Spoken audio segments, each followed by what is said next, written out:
Komandan Lantamal 6 atau Dan Lantamal 6 Makassar, Brigadir Jenderal TNI Marinir Dr. Wahyudi Latif menyiapkan gudang untuk rencana penyimpanan gabah dan hasil pertanian untuk stok pangan jelang musim panen berikutnya demi mendukung program ketahanan pangan bersama Perum Bulog Sulselbar dalam menyerap hasil pertanian sebagai bentuk realisasi penyerapan gabah wilayah Sulsel yang kini mencapai angka yang cukup signifikan.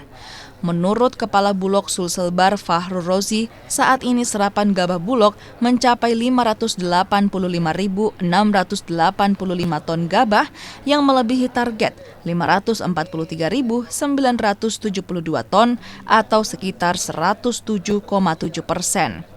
Berbanding lurus bila disetarakan dalam bentuk beras yang mencapai angka 362.667 ton atau 64% dengan sisa target yakni 203.955 ton yang masih dalam proses pencapaian target. Kepala Bulog Sulselbar saat mengunjungi Mako Lantamal 6 Makassar Selasa 6 Mei 2025 menyampaikan bahwa pihaknya akan menyewa 112 gudang di sejumlah wilayah di Sulsel dengan target penyerapan 225.000 ton beras. Silaturahmi kembali dengan Pak Dan Lantamal. Kebetulan kemarin kami dikunjungi, jadi ini kunjungan balik dalam rangka mengucapkan terima kasih atas kunjungan beliau ke kantor kami. Dan hari ini menindaklanjuti pertemuan kemarin dengan Pak Jenderal untuk kami melakukan survei penjajakan potensi tempat penyimpanan atau gudang yang memang saat ini ada di bawah kendalinya Pak Jenderal.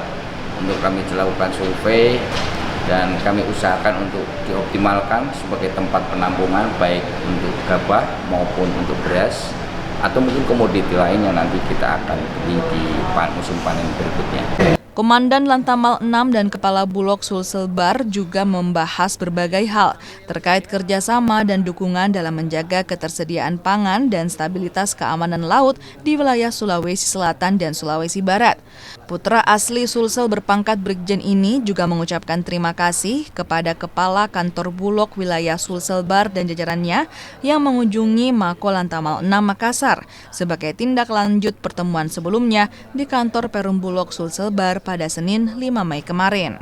Pada dasarnya untuk Lantamal, kita siap untuk mendukung programnya Bulog, apalagi terkait dengan ketahanan pangan. Jadi makanya siang ini saya dengan Kepala Kantor wilayah Sulselbar Bulog, kita akan meninjau area dan tempat-tempat angkatan laut yang mungkin bisa untuk mendukung program Bulog terkait dengan penyimpanan gudang. Tak hanya itu, Jenderal yang juga alumni Pondok Pesantren DDI Mangkoso ini mengungkapkan jika pihaknya telah melihat langsung bagaimana kinerja Bulog di Sulsel yang menurutnya sangat baik. Target yang diberikan bahkan sudah terlampaui. Tim Liputan.